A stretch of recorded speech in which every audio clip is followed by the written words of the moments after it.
जीवन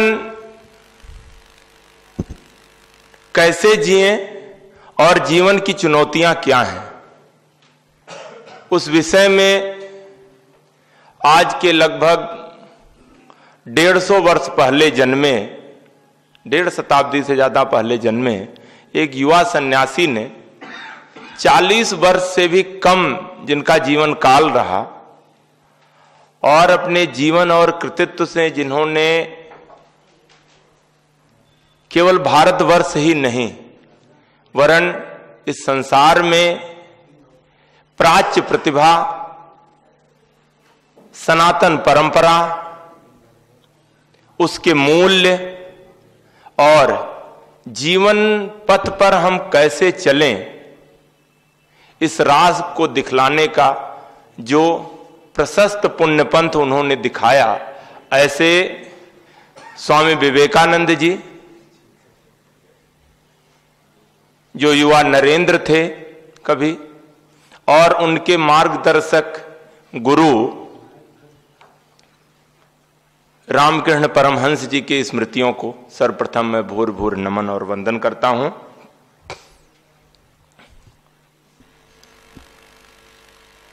हम जो भी हैं,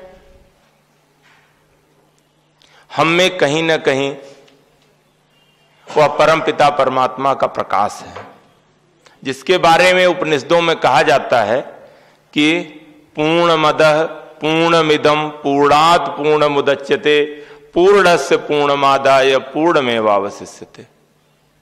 उसकी पूर्णता में कहीं से किसी रूप में वो सदैव पूर्णता ही रहती है। तो और उसके बारे में जो उपनिषदों के ज्ञान को स्वामी विवेकानंद जी ने प्रकाशित किया, उसमें सर्वप्रथम जो पहला उपनिषद आता है और उसका पहला वाक्य ही यही है कि ईश्वास्यमिदं सर्वम यत् किंच जगत्याम जगत। संसार में जो कुछ भी है वह ईश्वरमय है, ईश्वर से व्याप्त है, उससे परे कुछ नहीं है। अस्तित्व मात्र ही जो है होना, यही ईश्वर की सबसे बड़ी पहचान है, यही उसका सबसे बड़ा प्रमाण है। तो उसमें सबसे बड़ा निर्देश यही है कि तेन त्यक्तेन भुंजी था मां गृधः कस्य सुधनम। त्याग की भावना से भोग करिए, कार्य करिए, क्योंकि और सीधा सीधा निर्देश है जिसको अपने वचनों से, जिस पथ को उन्होंने दिखाया, उसकी विस्तृत व्याख्या की, चलकर दिखाया इस आधुनिक युग में, जिसको केवल प्राच्य परंपरा के ही नहीं वरन पाश्चात्य के विद्वानों और लोगों ने भी उसको बड़े हृदय से माना और सम्मान दिया कि ऐसे ज्ञान संपन्न देश में जो है धर्मगुरु भेजने की जरूरत नहीं है, कि कुर्वन्ने वेह कर्माणि जिजी विषेत सतम समा एवं तो नान्य थे तोस्ति ना कर्म लिप्यते नरे। तो पहली लाइन बहुत स्पष्ट है, गुरु गंभीर है कि कुर्वन एव यह कर्माणि, यहां जो है काम करते रहिए, अकर्म मत करें।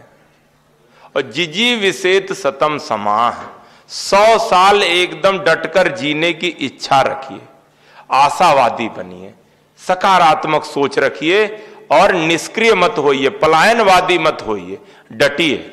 संसार की समस्याओं, चुनौतियों का सामना उसमें खड़े होकर ही किया जा सकता है।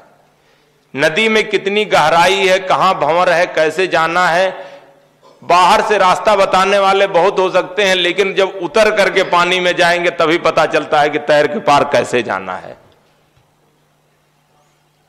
इसीलिए गीता में भी भगवान कहते हैं कि 2 विषयों पर जो है सीधा सीधा कहते हैं बहुत स्पष्ट शब्दों में। वो क्या है कि सबसे बड़ा हमारा शत्रु कौन है और सबसे बड़ा हमारा मित्र कौन है, और वो कहीं बाहर नहीं है, वो हमारे अंदर है। आलस्यो ही मनुष्याणाम शरीरस्थो महारिपु। शरीर के भीतर बैठा हुआ जो महारिपु है, जो सबसे बड़ा शत्रु है, वो है आलस्य। न करें, छोड़ दें, टाल दें, आज करे सो काल कर, काल करे सो परसों, अभी काहे तू चिंता करता, जीना है अभी बरसों। तो ये भावना न हो। कभी संत लोग कहते थे कि काल करे सो आज कर, आज करे सो अब, पल में परलय होएगी बहुर करेगो कब। तो आलस्य छोड़ दें, सबसे बड़ा शत्रु किसी काम को न करने का। और दूसरा कहते हैं नास्ति उद्यम समो बंधु यत कृत्वा नावसीदति। आप उद्यमी हैं तो आपको कभी दुख नहीं होगा, कितने भी झंझावात आए। इसीलिए सफलता का पैमाना क्या है? उद्यमी बनना। हम जब कहते हैं कोई कार्य हुआ, कोई उत्पादन होता है, तो उसके 5 उपादान होते हैं, जिसने अर्थशास्त्र कभी पढ़ा हो, कि भूमि, श्रम, पूंजी, संगठन और उद्यम या साहस। तो उद्यमी ही होता है जो सबको ऑर्गेनाइज करता है। कोई बिजनेस कोई शुरू कर रहा हो तो जमीन किराए पर लेगा, मकान किराए पर लेगा, मशीनरी लगाएगा, आदमी लगाएगा, पूंजी लगाएगा, बेचेगा, तो किसी को जो है ब्याज दे रहा है, कहीं किराया दे रहा है, कहीं किसी को सैलरी दे रहा है, मजदूरी दे रहा है। लेकिन हानि लाभ जो कुछ भी है वो उसका है, उसमें कोई साझेदार नहीं बनाता है। और जो साझेदार हैं वो सारे उद्यमी होते हैं। तो साहसे सी प्रतिबस, आपको श्री युक्त होना है तो जीवन में खड़ा होना होगा, साहस करना पड़ेगा, और हार के डर के नाते भागना नहीं है। स्वामी जी बहुत सही शब्दों में कहते थे, कर्म की शिक्षा देते थे। कहे जब तक जो है हमें ईश्वर की बात बाद में, पहले पेट को जो है अन्न चाहिए कि भूखे भजन न होए गोपाला। और एक बहुत सुंदर शास्त्रों में 3 तरह के मनुष्यों की श्रेणियां बताई गई हैं। इसको स्वामी जी ने बहुत अच्छे से कई बार अपने उपदेशों में कहा कि उत्तम कौन है, मध्यम कौन है और अधम कौन है, वो हम खुद ही तय कर लें। उत्तम वो होते हैं, और पहले में निम्न, जो कोई काम शुरू करने के पहले ही ये समस्या है, वो समस्या है, ये दिक्कत होगी, वो दिक्कत होगी, ये सोच करके कोई काम शुरू ही नहीं करते।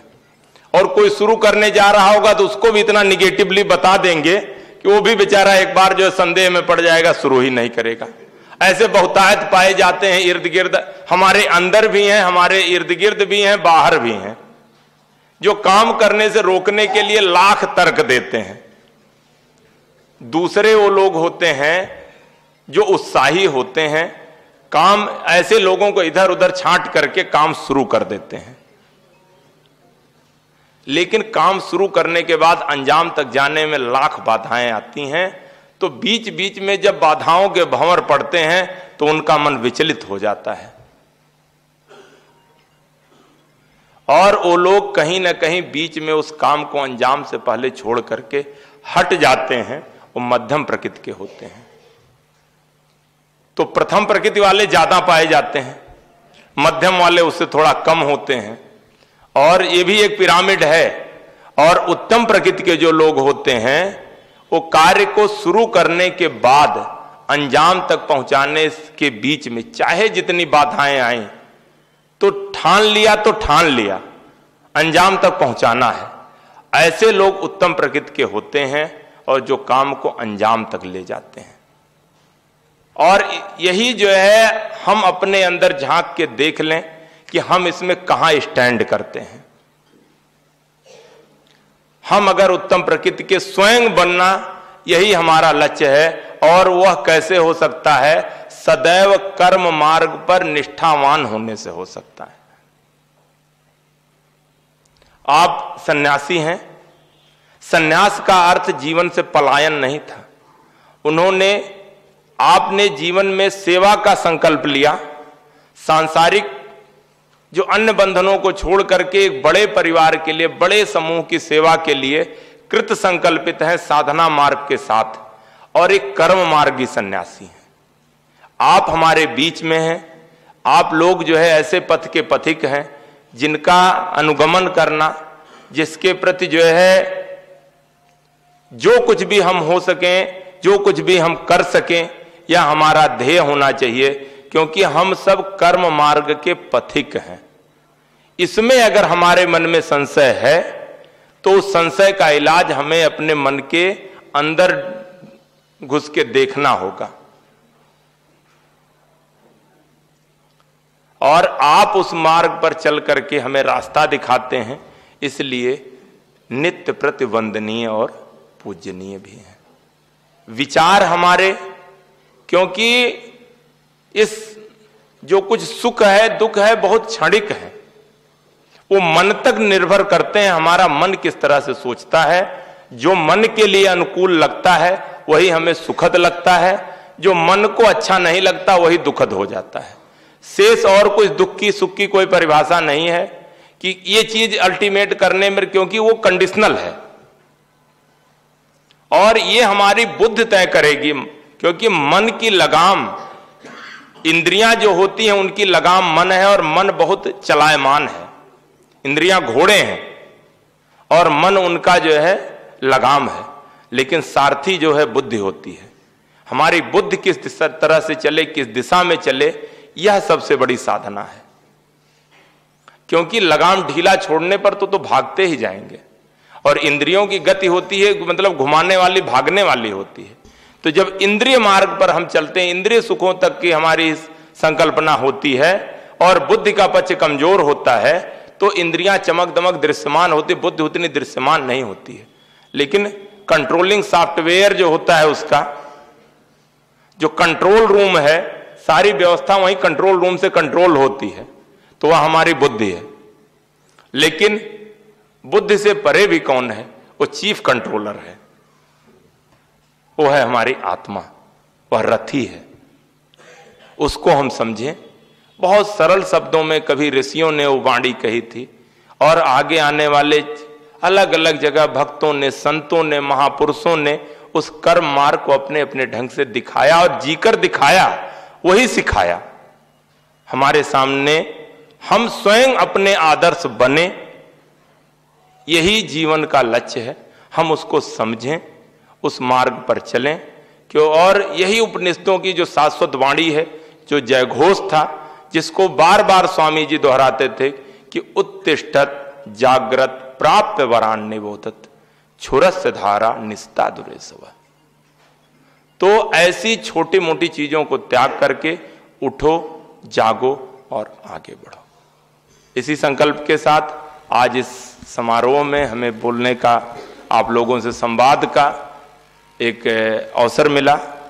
और निश्चित ही ऐसी साधना भूमि में जहाँ संत ऐसे कर्मयोगी सन्यासी हों, उनके दिखाए पथ के पथिक हों, मैं सभी को भूर भूर प्रणाम करता हूँ, वंदन करता हूँ, अभिनंदन करता हूँ। ओम हरे तत्सत।